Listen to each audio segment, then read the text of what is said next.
Solution Center for you, a family member, or a loved one suffering with diabetes. If you have lost your provider, or if you need a provider for diabetic supplies, you may qualify to receive your diabetic testing supplies now with little or no out-of-pocket cost, regardless of your age. All you need is Medicare or private insurance to be potentially eligible. Call the Diabetes Solution Center right now for details. Just takes a couple of minutes. Our friendly, knowledgeable agents will give you free, no-obligation information, handle all the insurance paperwork, and make sure your supplies are delivered directly to your door for free. Call U.S. Medical Supply 24 hours a day. 800-597-9323. 800-597-9323. 800-597-9323. Call right now. 800-597-9323. Let's be honest. Wheelchairs are heavy, bulky, and ugly. If you carry a wheelchair in your car to take care of a loved one, you know how hard it is getting that clunky, old-style wheelchair in and out of your car. Introducing the Feather Chair Wheelchair. At 13 pounds, it's the world's lightest wheelchair. It folds in seconds and fits neatly in your trunk, backseat, or closet, so you can take it everywhere. And it's only available right here. Order yours today and get a free wheelchair case, a $50 value, yours free. The Feather Chair. The world's lightest wheelchair is just $4.99 with easy payments as low as $16 a month. Sorry, no Medicare or insurance accepted. So call right now to order yours. 800-823-5826. 800-823-5826. 800-823-5826. That's 800-823-5826. If you are trying to quit drinking or doing too many drugs, listen to me. You don't know me and we'll never meet. I had a problem like you once. I drank and used to party a little too much till it got out of control and almost ruined my life. I realized I needed help to fix my problem before it totally destroyed me. If you've tried to fix your drinking and drug problem and you know you can't do it alone, you need to call the National Treatment Advisors. They'll immerse you into a 30-day program to replace your old habits with new habits and totally change your life. And if you have PPO private health insurance, the entire program may be covered. Fix your problem right now before it gets any worse. Get clean. Call now and learn more. 877-247-1581. 877-247-1581. 877-247-1581. Attention all business owners and creative minds. Do you need a unique and personalized touch for your products? Look no further than Romika Laser Engraving and Custom Designs. I'm Ron Phillips, co-owner of Romika Designs. We offer custom laser engraving services for a variety of products, including promotional items and corporate or personal gifts. With state-of-the-art equipment and a team of skilled designers, we can engrave intricate designs on virtually any material. Whether it's a special message, a company logo, or a custom design, Romika Laser Engraving will help you make your mark. And the best part, our prices are affordable and our turnaround time is quick. I couldn't be happier with the work Romika Laser Engraving did for me. The engraving on my product was precise and exactly what I wanted. So don't wait any longer to add a personal touch to your products. Call Romika Laser Engraving and Custom Designs today at 817-400-4040 or visit our website at romikadesigns.com. We look forward to helping you make your mark.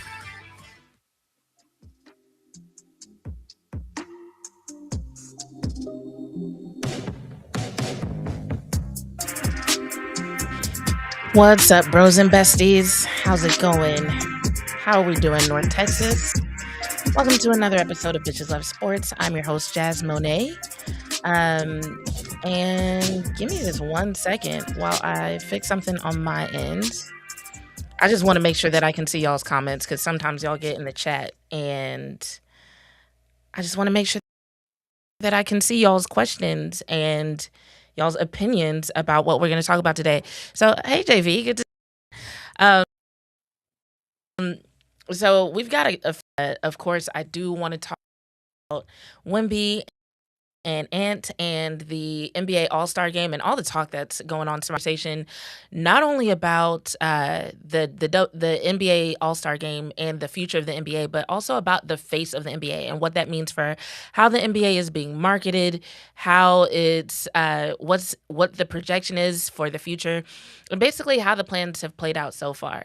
Now, on my end, and I don't know if this is my laptop or if this is y'all's as well, but it looks like I'm frozen.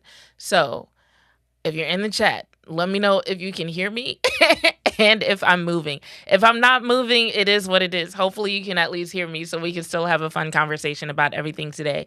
Because, of course, we're going to start off with some shout outs and call outs before we get into anything else.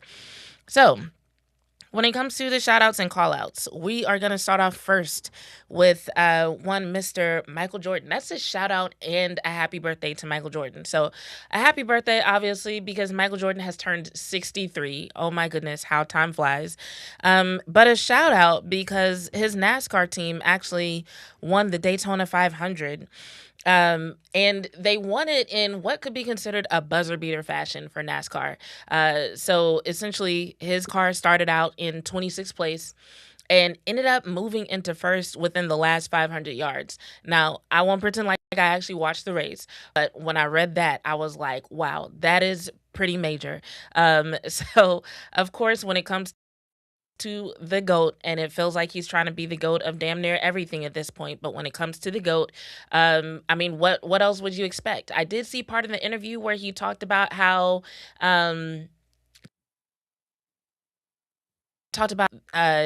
what it felt like to be a champion again. He talked about birth.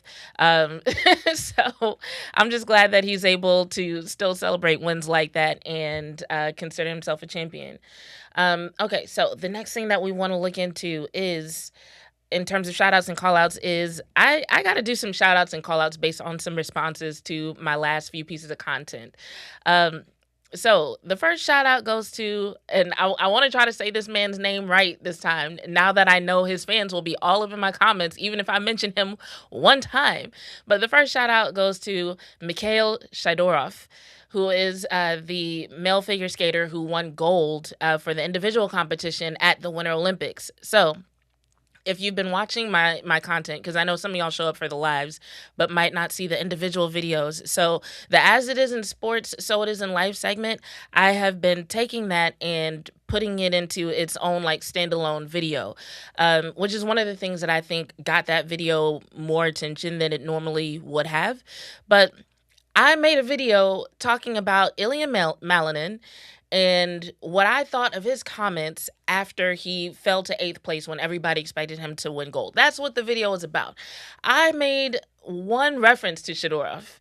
And granted, I did say that he won because he was the most stable, which is technically true. But when I tell you, his fans were all up in my comments, they felt like they had to set the record straight. And the reason why this is a shout out and not a call out is because while they did have a lot to say that I only mentioned this man one time, and I even had to clarify, I'm like, yo, this is not analysis, all right? Like, this is me just giving commentary. I wasn't even really trying to talk about him for real. But they kept it respectful. They kept it respectful. They made sure that I put some respect on his name. They let me know that him winning gold was no easy feat. They let me know that he had some things in his routine that nobody else could pull off either. They made sure I understood that he had a technical score that was lower than Ilya Malinin's. However, he still had what it took to win gold. And I shouldn't make it sound like he didn't do anything just because everybody else fell down. So I didn't feel attacked, and I just want to say props to them for finding whoever might have been talking about their dude, their guy, because granted, there really wasn't enough talk about the actual gold medal winner. A lot of the conversation after that competition was like, oh my God, did y'all see how Ilya Malinin fucked up? As opposed to, did y'all see how Shidorov did like a near perfect routine? It was. So, y'all win that one. Thanks for setting the record straight. Thanks for standing up for your dude, and thanks for keeping it respectful. Now, on the heels of that, I got to call out the Ilya Malinin fans because you motherfuckers did the opposite.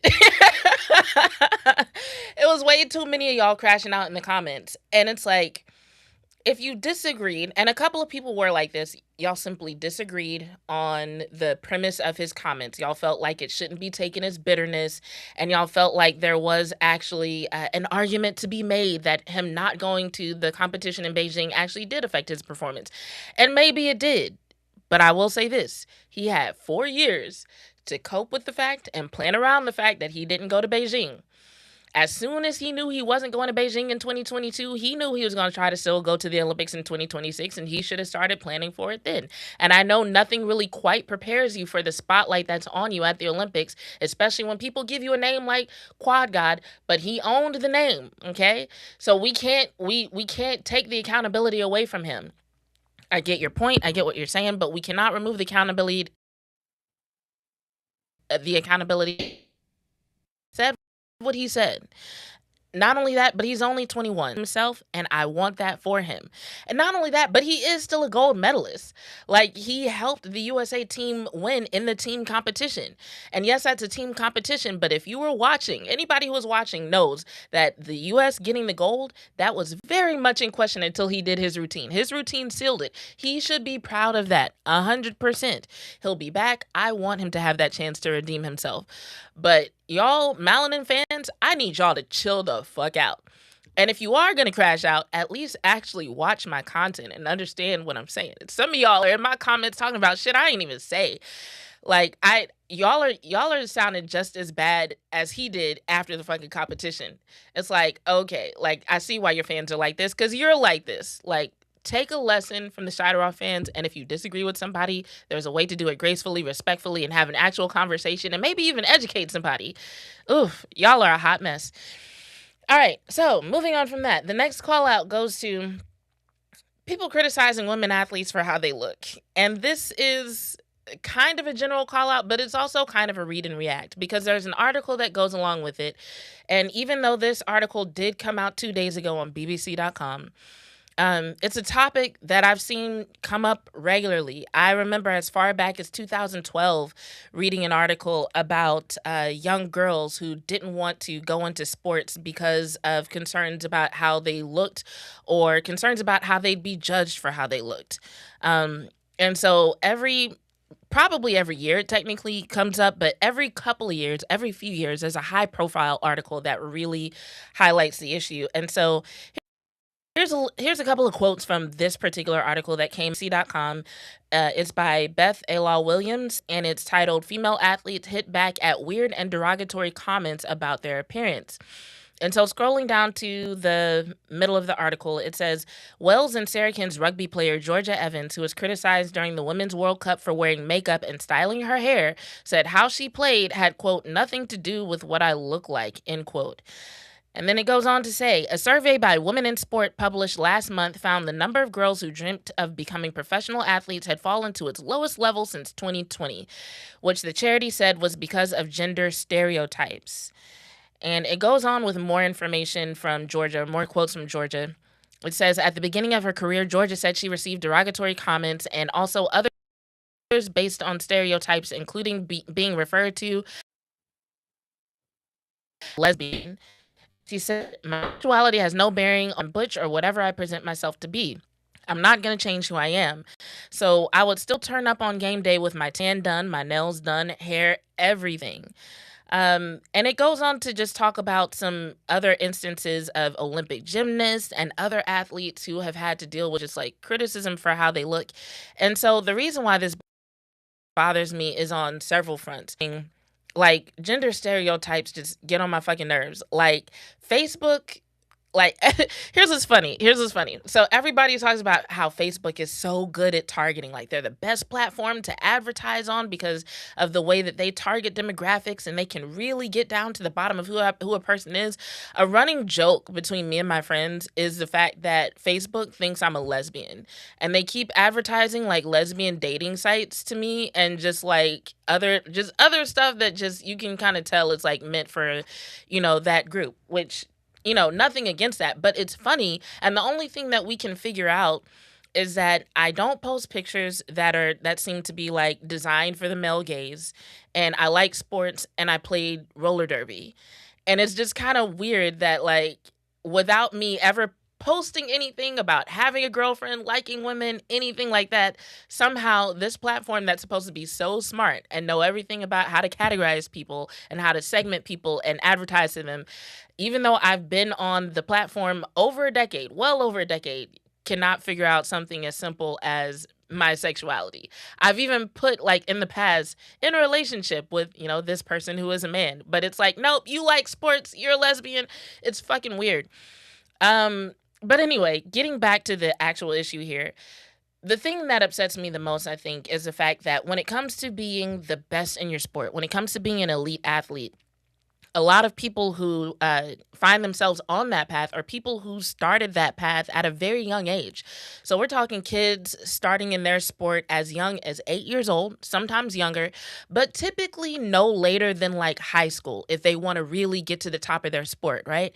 So when we have women and young girls who are opting out of sports, not because they realize that they weren't cut out, love basketball, and they realize that they're 5'3" and have no ups, and so it's not for them. Although there are some, short ones in the WNBA right now, but because of how they looked, because they're worried about being judged for how, because they might look a hot mess after practice and they don't want to be pictured that way. They don't want Crush to see them that way because somebody might think they're a lesbian if they decide to play lacrosse. All that shit is dumb. It's like you've literally got girls counting themselves out from potentially very rewarding careers, very rewarding lifestyles, just because of judgment for how they look. And it's time for it to stop. I don't know what it's going to take, but it's time that we get to a place where we at least stop giving so much credibility to these comments. This does not need to be an ongoing conversation in the world of sports, what various women look like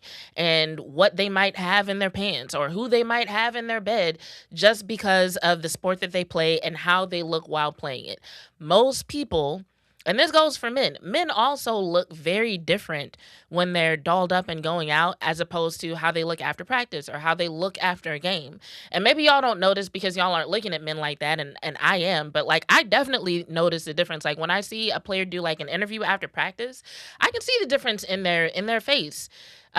Between that versus when they're doing like a photo shoot or when they're first showing up to the game and they know that pictures are going to be taken. So this isn't something that just affects women. This is something that affects everybody. But of course, women are judged more harshly for it. And I really hope that as we discuss how it's impacting the lives and decisions of young girls and women, that people will understand the weight of their words and the weight of this conversation and how it's being handled and really change how they're approaching this particular topic. And then I think I have one more call out. Okay, so this is a call out that's going to lead into the next segment. So we do have this and one more segment before we get to the topic of the NBA All-Star Game and Wemby and Ant and the ratings of it all, let's just say. So this last call out goes to media personalities who are thirsty for Cowboys drama. So Monday, I woke up and I turned on ESPN. I'm watching Unsportsmanlike, so it was really early in the morning, and I'm watching Unsportsmanlike, and they start talking about how now that the Super Bowl has passed, it's officially Cowboy season, something like that. I should have clipped it, but I don't know. YouTube's been cracking down on copyright, so I didn't clip I didn't make the clip to show you guys, but it was something along those lines that now that the Super Bowl is over, this is the time that the Cowboys shine, and they could not wait to see what drama the Cowboys were going to bring to the table. And they even had a whole segment that was pretty much dedicated to what drama they thought was going to come out of the Dallas Cowboys camp this offseason. And I'm like, okay, it's one thing to kind of make a joke about how the Cowboys have something for people to talk about every offseason. It's another thing to spend like 20 minutes just imagining, just fantasizing about what headline a couple of months from Jerry Jones and the Dallas Cowboys. I'm like, y'all, there's plenty to talk about. And you're fucking professionals. Like, if it's your job to talk about sports, you should know there is so much more shit to talk about than you dreaming about Jerry Jones giving you a headline. Like, come on. Like, I know it might be a slower time period because, yes, the NFL and they're by the Dallas Cowboys, they do have the largest segments of the sports fan base on lock. but there's still a lot to talk about. If I, with my busy ass schedule, can figure out something to say twice a week and put it on YouTube, I feel like people who are getting paid by the largest sports platform in the world, y'all should figure out something to talk about besides like, oh my God, I can't wait for the Cowboys to say something that we can gossip about. Like, really, really do better. Do better. Anyway, that being said, I did think it would be fun to talk about things that happened this time last year, because when you actually start to kind of look at the cadence of it, I feel like it's less that the Cowboys are actually doing a lot that's out of the ordinary. Like, you might get one or two good quotes from Jerry Jones, but everything else is just really the Cowboys doing normal shit, and then people talking about it, and then people making a big deal about it. And so I went to this time last year. So I didn't go as far as like March or April, but I went to mid-February last year just to see what some of the headlines were. And some of them were quite amusing. So I'm going to pull some up and we're going to do a little bit of a read and react. So the first one I have on my list is an article from rg.org, and it's titled, "There are a lot of things that need to be corrected. Emmitt Smith on the state of the Dallas Cowboys." So this was an article where if you scroll down to the middle, it says, while some have linked Dallas native and Heisman Trophy runner-up Ashton Jeanty to the Cowboys at the 12th overall pick in the draft, we know that didn't happen, Smith says Dallas has bigger problems than just the run game. He said, "I think if they do that, they hurt themselves," said Smith in a one-on-one interview with RG, where he mentioned of the possibility of Cowboys taking Jeanty at number 12. "No disrespect to Ashton Jeanty, but at the end of the day, we have bigger problems than just having a running game." Wasn't wrong there. As Smith clarifies, it's no disrespect to Jeanty. The 21-year-old running back is coming off a stat-filled season at Boise State where he ran for 2,601 yards and 29 touchdowns. The fit makes sense considering Dallas absolutely struggled to establish a run game during the 2024 season, finishing last in rushing touchdowns. And so it goes on to say, he said, "You still have the same offensive line. You still have the same old offensive mentality, regardless of whether or not you have Derrick Henry back there or Ashton Jeanty." That Derrick Henry reference makes me laugh, looking at it a year in the future. There are a lot of things that need to be corrected. I think it begins with the philosophy of the organization. Also not wrong. He goes on to say they have to look deep within themselves and really figure out who they want, and what the organization wants to be. They need to go back through history and see what has made the organization what it is and why people love the organization. I'm talking about going back through Tom Landry, Roger Staubach, Tony Dorsett, Drew Pearson, and the Doomsday Defense, and what made the team and what made that organization special. Now, I don't know if I'm with him about going back through history at those guys in particular, but the fact that he mentioned looking at the defense feels almost prophetic at this point. And so, once again, that is an article from 2025, not 2026, where Emmitt Smith lucked up and got it right by essentially, in so many words, saying the Cowboys need to worry about the defense, not the run game. In hindsight, absolutely correct. The next article on this list is Dallas Cowboys legend rips new head. Now, this was an article from Sports Illustrated where they commented on something that was published by TMZ. So it was Michael Irvin, and this is what he said. He said, "There are great odds against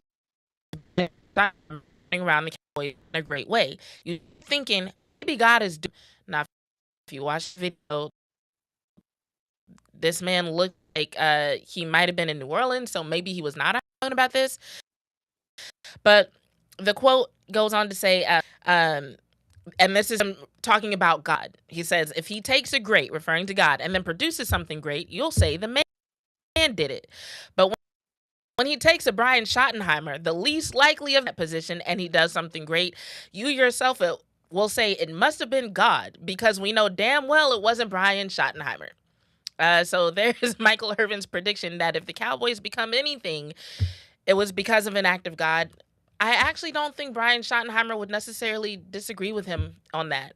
I think a lot of us would give him some credit, but I don't think Shotty would necessarily disagree. The next article on this list is a reminder of where we were this time last year. This is an article that came out on February 5th. The headline says, "Brian Schottenheimer candid on Cowboys offensive plan blueprint in 2025 and beyond."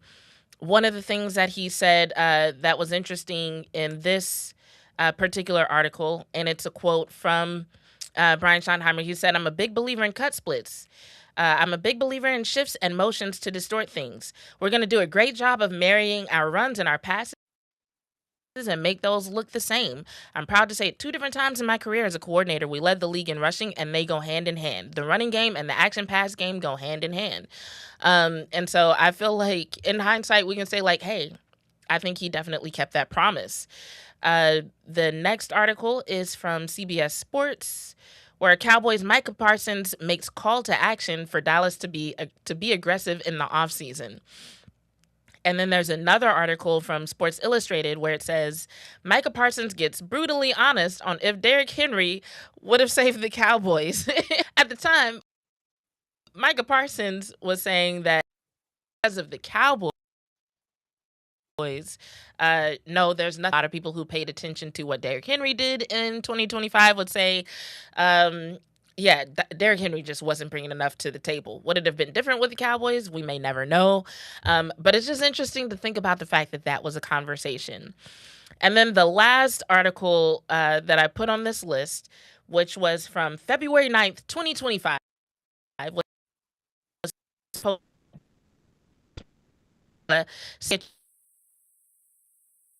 conversations about trading away Micah Parsons.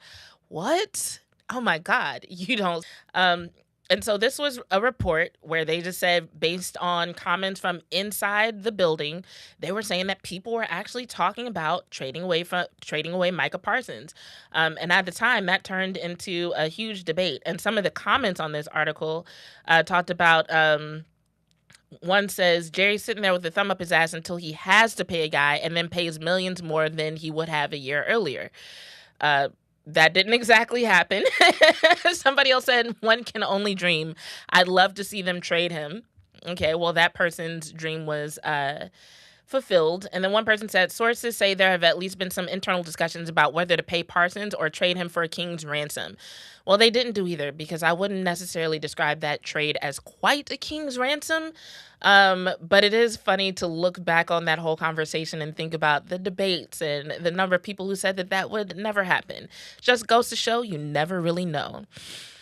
All right, I'm going to take a quick look at your comments before we get into this break. Let's see. Clement acknowledges next week is the NFL Combine in Indianapolis. Oh, my God. This time is flying by way too fast. Way too fast. But good to see you in the chat, Clement. Thanks for stopping by. Clement, while you're here, one, how are you feeling about your Gunners? I remember seeing your post on Twitter where you wanted Arteta fired. And they're looking pretty good now. Not necessarily talking about the game against Wigan, because that was pretty much a giveaway, although who really predicted 4 goals. But how are you feeling about your Gunners? Also, I'm wondering if I should try to do a Premier League watch-along or an FA Cup watch-along sometime in the near future. Do you think I'm ready? Do you think that could be fun? Let me know what you think in the chat. JV, I think referring to people talking about how women in sports look, said, some were disrespectful. I challenged one of those characters. Good. I feel like there need to be more challenges when like that, because that's the only way that it'll change. Clement goes on to say, Christian Parker press conference tomorrow at 3 p.m. Yes.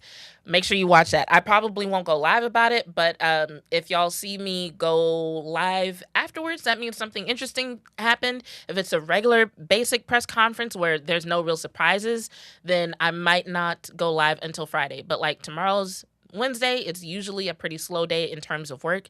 So I might have time tomorrow. I might have time. JV said, about time. Agreed. I literally was Googling it today. I was like, did Christian Parker do a press conference yet? What is going on? And so I was happy to see that apparently it's happening tomorrow. Clement says, I don't care about headlines this offseason. I need us to get the correct players in free agency, draft well, and get ready for training camp in July. Here. Agreed. I don't need to see a damn headline except that we made some moves in free agency and that, they've got a plan for the draft.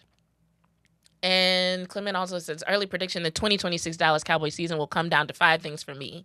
1, developing a power running game along with the zone running and stopping the inside run and zone running. Wait, is that one thing or did you put 5 things in one? I don't know. Maybe you're still typing and I'll see it during the break. All right, so we got about a minute left in this segment before we get to the break. So just a preview of what we're going to be talking about whenever we come back.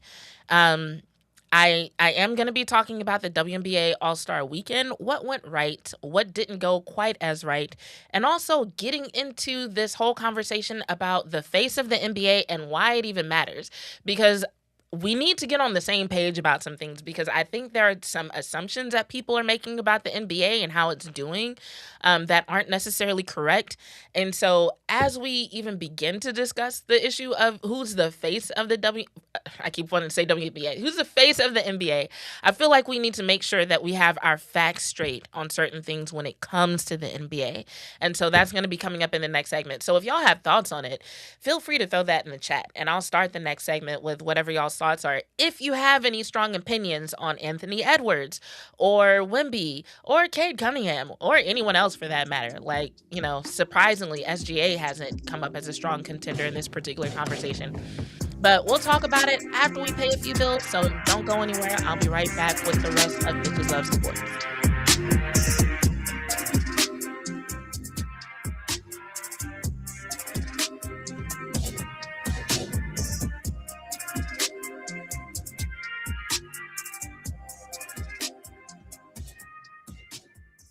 Hey travelers, do you want to save money on your next flight? Then pick up the phone and call. That's right, call, because the best prices are not online. They're with SmartFares. See, SmartFares has special deals with the airlines. When they have unsold seats, they use SmartFares to fill them. So you get airline tickets at ridiculously low prices. Our prices are too low to publish online.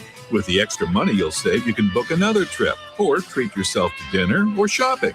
So stop searching all of those travel sites to find the lowest price on your next flight. Let one of our SmartFares expert travel agents find ridiculously low prices for you. Call SmartFares today and get the best price on your next flight. Guaranteed. Also, save up to 50% off business and first class tickets. 855-325-1820. 855-325-1820. That's 855-325-1820. Have you ever met a single person in your life that enjoys paying taxes? No one does. If you can't sleep at night because you have a huge problem with the IRS, I've got some free advice for you. This service is strictly limited to individuals that owe the IRS $10,000 or more in back taxes. And if you qualify, we can guarantee that you won't be writing a big fat check to the IRS, or our services cost you nothing.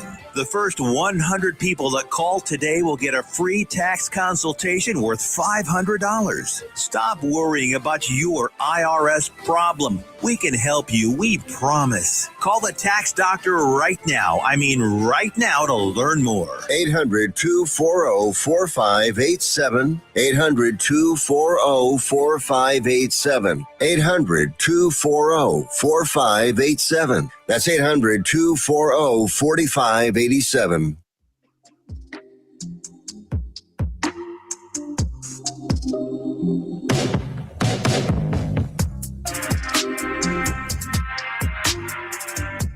What's our back? Thank y'all for tuning in to today's episode of Bitches Love Sports. I'm here in the studio, powered by NTX Radio, which I know y'all saw some of my posts where I was saying like, yeah, we're still working on the studio. The studio is still being worked on. It is a work in progress, but you can see a few things have changed. More changes are coming. Really excited. So I want to take a look at some of the comments y'all put in the chat during the break. So Clement said, yes, you should do Premier League live stream with fans from Manchester United, Manchester City, Liverpool, Spurs, Arsenal, and Chelsea. So I would probably stick to Arsenal, Liverpool, and Manchester United because those are the teams I've been watching the most. But I'm going to be honest, Clement, you're the only Premier League fan I actually know. So I might do a watch along and nobody shows up. But yeah, I just want to see if I can actually talk about the game during like a full game, because like I have thoughts, but I'm not going to pretend to be an analyst. But I think I could have fun with it though. I think I could have fun with it. And it looks like you've continued your top 5 list of things that you want to see change, most of it dealing with the defense.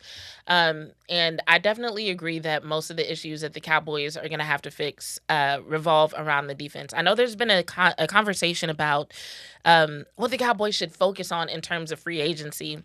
And right now, I feel like I don't know. I feel like it's got to be the corner position when it comes to the Dallas Cowboys and free agency, just because when it comes to who you're least likely to find to step in right away and make a difference in the draft, and you compare that to what the defensive side needs the most, I feel like that Venn diagram has I feel like that Venn diagram has cornerback in the middle, and maybe edge rusher, but like definitely corner is a need. So, but we'll see what they end up doing. That's another reason why I don't put a ton of effort, a ton of energy into these conversations, because it's like you spend 3 months talking about decisions the Cowboys should make, and they do some other shit that you didn't even see coming, and it's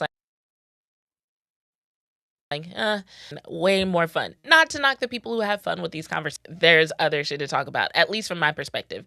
Like the NBA All-Star game, the NBA All-Star weekend. And so I'm going to tell y'all the reason why I was interested in All-Star weekend, even though I haven't been heavily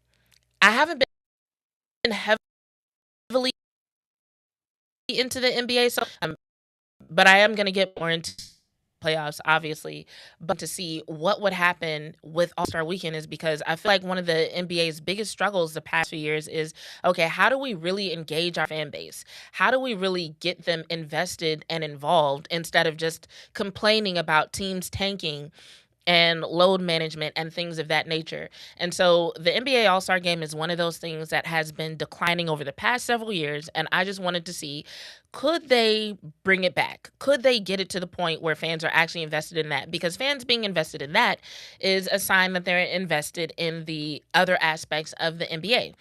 And so based on the game itself, the answer is yes. So had a different format that involved 3 different teams, the Stars, the Stripes, and Team World. So Team World was made up of non-American NBA players, so people from places like France. In the case of Victor Wembanyama, for example. Um, and then they also had Team Stars, which was the younger NBA players, and then Team Stripes, which was the more veteran NBA players. And they played like a round robin format of 12-minute games, and then the teams with the best records played each other. It got people excited. It got people invested. And according to reports, according to quotes, Victor Wembanyama really set the tone, saying that he was going to show up, he was going to compete, he was going to play hard. He did. And then Anthony Edwards, who ended up winning the All-Star MVP award, admitted that Wemby being fired up kind of fired him up, made him want to play a little bit better. He didn't want to get showed up. He felt like he had to, he had something to prove. Like he basically let his ego lead the way in a good way. And so it led to exciting games. Now, one thing that I will say is that the dunk contest apparently still does need a lot of work. And we're going to come back to that in a second, because the reason why the dunk contest was a fail is related to the reason why other aspects of the NBA right now are still failing. And the reason why I say other aspects is because there's actually, contrary to how the conversation is going, there's no specific aspect of the NBA that is actually failing. So when it comes to the All-Star game itself, the ratings were actually up. I feel like this always happens with me in my notes. I put them somewhere and then I can't find them because I have way too many tabs. So when it comes to the All-Star game, the ratings were up by 87% year over year. That is that is a lot. That is a lot. So in numerical terms, that was about 8.8 million viewers is an increase. Now, people are only talking about the All-Star game, but there are some people who are still saying, well, like the NBA, the ratings overall are actually down. And so that's what I felt the need to get on the same page about, is if not true. So here are the numbers of the 2025-2026 season stats. So the All-Star game, like I said, is up 87% year over year. The overall national average is up 16% year over year. The Christmas Day slate was up 84% year over year. And then the total fan reach is up 87% year over year. So then you've got to ask yourself, if everything is going up, why do people feel like the NBA is somehow not doing as well? So then I looked at revenue and ticket sales, and it looks like those things are all the way up as well. So when it comes to the jersey sales, okay, so we'll start with attendance because that's what I have first on my sheet. Attendance, it looks like they're still filling arenas at about 97% capacity. And so that's momentum that actually started last season that has continued into this season. They haven't dropped off. Ticket revenue, they're still generating over $5 million per game. And seating and luxury suites account for 28% of total revenue. So it's not even like they're just selling cheap tickets and that's how they're filling arenas. They're selling VIP packages. And so when it comes to total overall revenue, there's actually an increase of 12% year over year. So even the overall revenue is going up, and even jersey sales have gone up by 12.3 to 12.7% in 2026. And so that's an estimated 1.48 to $1.52 billion in global revenue. And so that leads to two conversations. One, when we're talking about global ratings, global revenue, it's like, okay, is it that maybe things are down in the US, but globally they're up?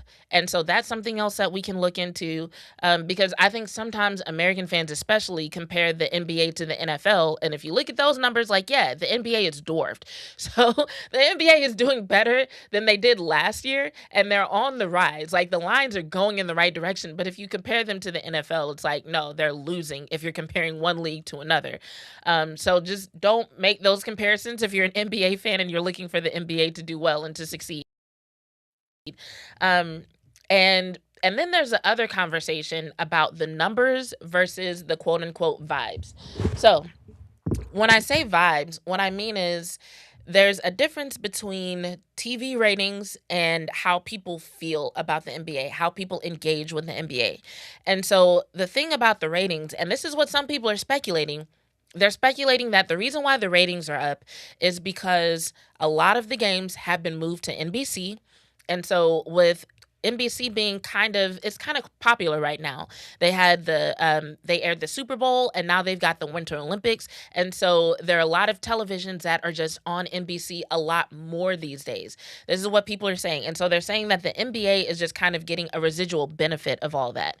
And so that's a legitimate argument. And so that's why we kind of have to see what the NBA does moving forward. So once the Winter Olympics are over, and now that you've got ESPN talking about what they're bringing to the table in terms of NFL coverage, how is the NBA going to continue to stack up?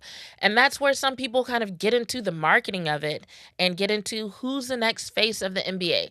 And that led me to thinking about, like, why does it feel like this is a question every single season? Who's the face of the NBA? It just feels like every year they cannot settle on a face of the NBA. And so I kind of looked into the past a little bit to see, like, okay, why does this keep happening? Why do they keep moving off of one person to another? And so in some cases, it's kind of obvious. So for one thing, there's a story of Ja Morant. And so people kind of understand what happened with Ja Morant and why he's not the face of the NBA. They wanted him to be the face of the NBA. That definitely seemed to be the plan, especially in terms of the endorsements that he was getting and the commercials that he was doing. But the NBA, they are not really big on controversy. Like, once you get suspended, once you violate rules a couple of times, especially if it's the same rule, that's kind of it for you. And so once he had the situation where, he brandished a firearm in a nightclub and then again on Instagram Live, and then there was that whole situation where he was suspended, was it indefinitely or was it for a really long time? I don't remember what the actual, quote unquote sentence was, so to speak. But I do remember he was suspended for a long time because they were just like, yo, stop pulling out your weapons. What are you doing? And so even though he was accused of potentially committing assault, but outside of that, There were no major crimes that he was convicted of, but it was the fact that he was violating NBA rules.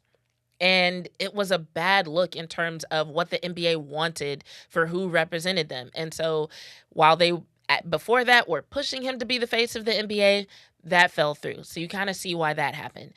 There was also the situation with the Ball brothers and the Ball family. And when Lonzo Ball was coming into the league and they talked about his brothers also potentially coming into the league, there was a lot of talk about, okay, these guys could be the new faces. And then their dad started running his mouth and kind of messed it up. Now, their dad did have his reasons for wanting to be defensive of his role as a father and defensive of his sons. I get that. So it's not so much the fact that he was running his mouth. It was more so the way that he went about it.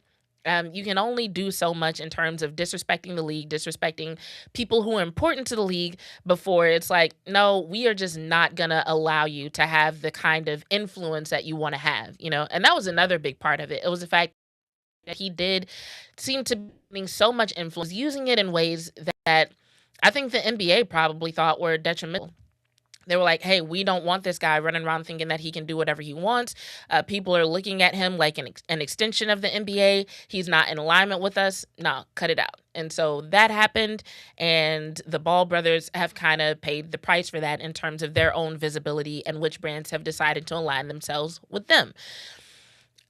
We've also had people like the Draymond Greens of the world. Now, Draymond gets a lot of attention, but that's yet another situation where it's like if you push the envelope, if you break rules, if you get suspended so many times, the NBA is just going to be like, no. And then you've got like the apathetic people, right? I feel like that's why Jason Tatum didn't become officially the face of the league, right? He's been injured for a while. Was it May that he got hurt? Ruptured Achilles tendon, I think, happened in May. I know he's on his way back. But even before then, people just felt like he didn't quite have enough fire, enough edge. He didn't really have the it factor. So then you kind of have to look at, okay, there's got to be somebody in between Draymond Green in terms of edge and in terms of having that competitive factor versus just seeming apathetic, And I feel like the only other person that I haven't mentioned is probably Devin Booker. And I have to mention him because, like, if you've been watching this podcast since the beginning, Devin Booker was my heart and soul for a while. And I feel like the new ownership that took over, like when Matt Ishbia took over, that really messed up his trajectory in terms of his development and what he could have been in the league. Because when Chris Paul was brought into the Phoenix Suns, the understanding at that time was that Chris Paul was going to basically help Devin Booker fill in the gap from where he was to what it took to be a true leader of the Phoenix Suns, lead the team to playoffs and championships, and be the face of the NBA. And they got to the playoffs. People thought that they were going to go to the finals and win. That didn't exactly play out. And there was the assumption that they would just try again. But next thing you know, Monty Williams gets fired. Monty Williams was very close to Devin Booker and very invested in his career. Chris Paul gets shipped off to another team. And then they tried this whole big three situation that as soon as it was announced, I said, that is not going to work. Why do people keep trying to act like Kevin Durant is a leader? He's not a leader. So they shipped off Chris Paul, they shipped off Monty Williams, who was invested in Devin Booker, and they brought in Kevin Durant, who is not a leader, and Bradley Beal, and it was just like, what in the world is going on here? Like, how do you expect to form a true big three with three dudes who are injured all the fucking time? And so that was kind of the end of Devin Booker's path to becoming I shouldn't say the end. It was an obstacle. We'll say that road is under construction because, like, there's still time for him to bounce back and find his way back to being a leader and possibly even the face of the NBA. But he's definitely not in those conversations right now. And so that's what brings us to Anthony Edwards and Wemby. And the question of, it seems to be a question of these two guys in particular. Now, there are a lot of people who debate, like, what does it mean to be the face of the NBA and what should be the requirements? Now, like I just told y'all, the NBA is actually on its way up. in terms of ratings. Ratings are up, revenue is up, jersey sales are up, attendance is up. The NBA is doing good. So why then is there discrepancy between what the numbers are showing and what people feel like the NBA needs? And so that's why I feel like even though the numbers aren't showing it yet, what I believe, what I'm sensing is that these vibes, quote unquote, that people are getting about the lack of interest and the lack of engagement could actually be a leading indicator. And so, like, if you pay attention to statistics, there's leading indicators and there's lagging indicators. Lagging indicators are things that kind of tell you the story of something that's already been recorded, something that's already happened. And then leading indicators kind of tell you, like, hey, you might want to watch this area, right? The only thing is you can't really quantify vibes. You can't really quantify a feeling, you know?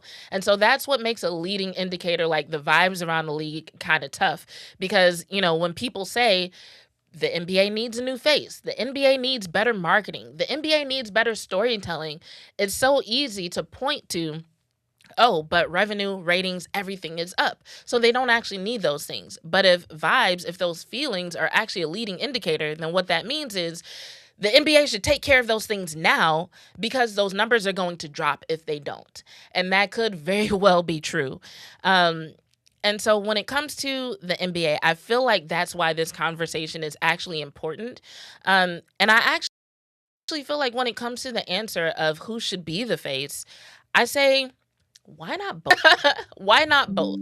And here's why I say that. I feel like there are different people who will gravitate to different stories in the NBA. And I think if you try to go to the old model of having one person that everybody kind of gravitates to, one person that everybody watches the game to see, you're not going to capture the audience that you could have, especially considering the fact that so much NBA content is consumed online. And what do we know about online content? The algorithms run everything. So people are delivered what they're searching for. And so that gives you the opportunity to say, hey, we can create content around multiple people and either have multiple people who are bringing eyes, multiple people who are bringing an audience to these games, or we just see what sticks and what works and what doesn't. And so the truth is, there are still some people who think Draymond Green is dope, and they do want to see more physicality than in the NBA, and they do want to see guys with a little bit more edge, even if it means they get suspended a couple of times, once a season, whatever it happens to be.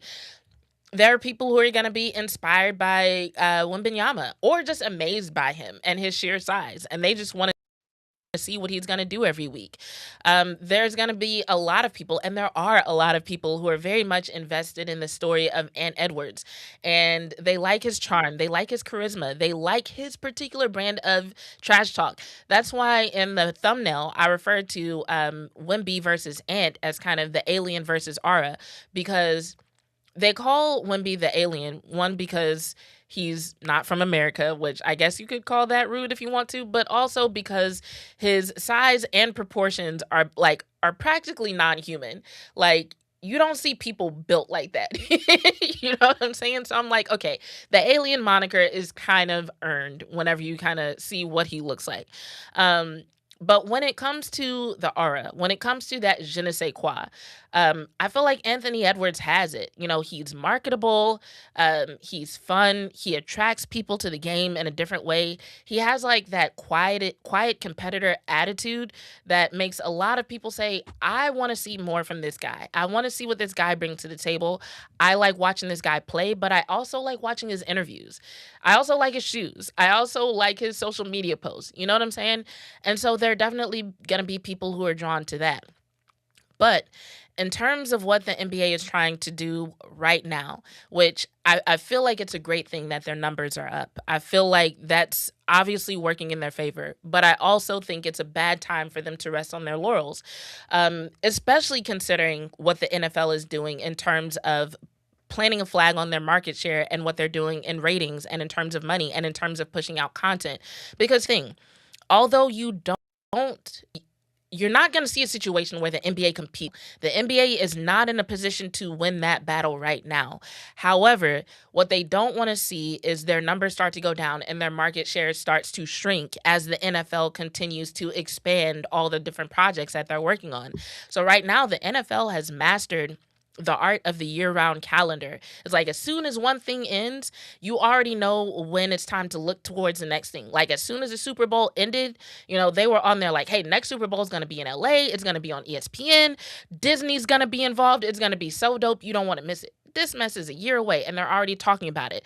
You've got people in the chat talking about the combine. So the NFL is like, hey, Super Bowl just ended. Make sure you're watching the combine. Make sure you're watching the draft. Make sure you watch our OTA coverage. Make sure you watch our training camp coverage. Preseason's coming up. It's like people have a system. It's like a timeline already mapped out for what to pay attention to with the NFL. And then when the season starts, every Sunday, like clockwork, it's become a ritual for NFL fans. Right now, the NBA doesn't have that ritual quality to it. It doesn't have that, year-round calendar that has people invested. And so that's one of the reasons why I think not only should they be looking at who's going to be the next face of the NBA, I think they have an opportunity right now to actually partner with the WNBA to make more of a basketball universe, So we kind of see a few of the seeds of this planted with the most recent edition of NBA 2K, with them allowing players to add WNBA players to their My Team. Right? And so we're seeing people like, don't Reddit threads, don't look at the Twitter threads. Those places are toxic. They're technically not even real. Don't look at those for feedback about how people are receiving that particular feature. Look at the fact that people are actually using it. Look at the fact that people like seeing Paige Beckers on a team with SGA. And I'm not saying that that's something that should happen in real life. But what I am saying that in terms of the storytelling, in terms of promoting the sport of basketball, there is so much room for content to be made that involves WNBA players and NBA players. Because as the WNBA was growing, like, yes, college women's basketball was growing. But what were some of the other storylines that we saw in the media? We saw NBA players showing up to WNBA games. We saw WNBA players showing up to NBA games. We saw them on podcasts together. We saw WNBA players going to NBA All-Star Weekend and vice versa. I feel like by leaning into that, you can start to tap into the people who love the game of basketball. You can start to figure out which friendships people like to hear more about. You can start to tap into which types of content people make well together. And that way, as the numbers are going up and the NBA continues to do well in terms of revenue, in terms of ratings, you don't accidentally lose the people who are there for the content, who are there for the vibes, and who are there for the entertainment and personality factors that the NBA can very much still about in the chat before we get out of here. Clement says, chat, knowing that Las Vegas and Seattle will become the two newest NBA franchises, should it be the 2-16 team conference or 8-4 teams conferences with top 4 seeds having home court advantage? Oh, that is a complicated question. Let's see. I'm gonna have to get back to you on that one.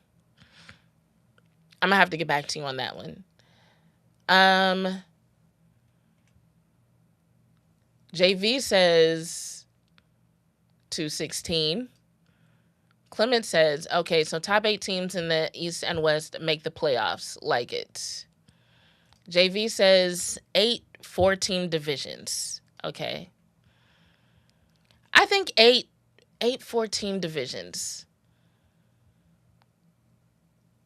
It could work. I'm going to be honest, Clement, I hadn't given that much thought to what that would look like in terms of, because the last thing that I read, let's see, did that news come out recently? Because I feel like the last thing that I read only mentioned Seattle and wasn't sure about Vegas.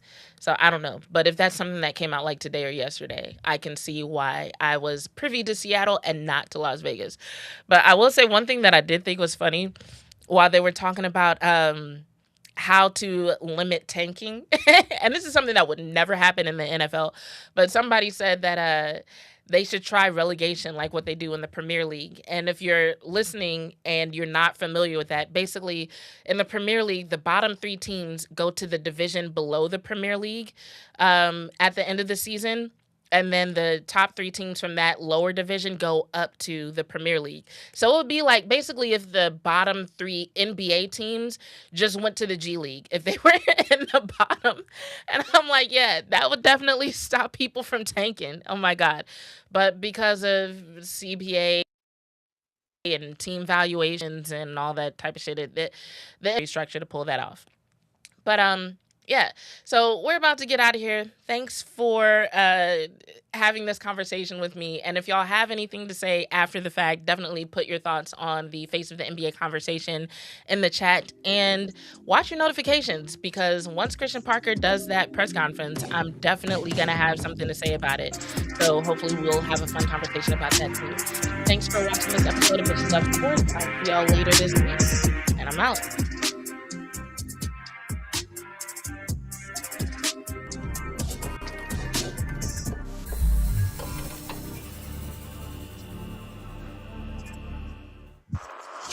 From Burleson to Venus and Grandview to Godley, this is the voice of Johnson County, Joco Community Radio. Why have thousands of aspiring authors teamed up with Christian Faith Publishing to publish their book? Because Christian Faith Publishing is an author-friendly publisher who understands that your labor is more than just a book. We provide authors freedom and flexibility throughout the publishing process. Professional book